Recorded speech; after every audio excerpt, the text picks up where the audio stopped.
আমি ওই ব্যক্তিকে জান্নাতের আঙ্গিনায় একটা ঘরের গ্যারান্টি দেই যে ব্যক্তি তর্ক করার সময় নিজে হক এটা জেনেও সে তর্ক থামিয়ে দেয়। অনেক সময় হয় না, অনেকে পায়ে পাড়া দিয়ে ঝগড়া করতে আসে, এরকম আসলে নাই? আপনি চুপচাপ দেখবেন একটা বাজে কমেন্টস করতেছে, আবার কমেন্টের নিচে কমেন্ট, আবার গালি, হ্যাঁ আছে না এরকম?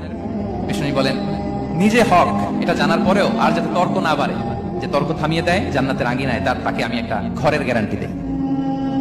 ওবিবাইতিন ফি ওয়াসাতিল জান্নাতি লিমান তারাকাল কাযিবা ওয়া ইন কানা মাযিআন। আর ওই ব্যক্তিকে আমি জান্নাতের মাঝখানে একটা ঘরের গ্যারান্টি দেই যে ব্যক্তি কৌতুক করার সময়ও মিথ্যা পরিহার করে। করতেছে কৌতুক, ফান করতেছে, আর ইজ কিডিং, ফান করে, কৌতুক করে, কিন্তু কৌতুকের সময় সে মিথ্যা বলে না।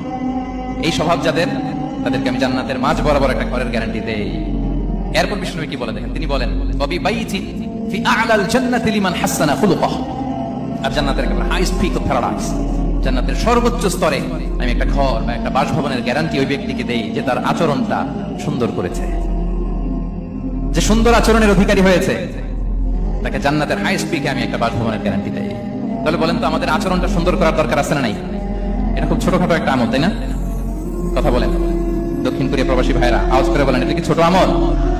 দেখলে সালাম দিব, সুন্দরভাবে কথা বলবো, ভালো উইশ করব, হ্যাঁ, হিংসা জিঘাংসা অহংকার থেকে মুক্ত থাকবো, খিটখিটে মেজাজের হব না, অলওয়েজ স্মাইলিং ফেস থাকবে আমার, হৃদ্যতাপূর্ণ আচরণ। এই কাজটা কি ছোট আমল?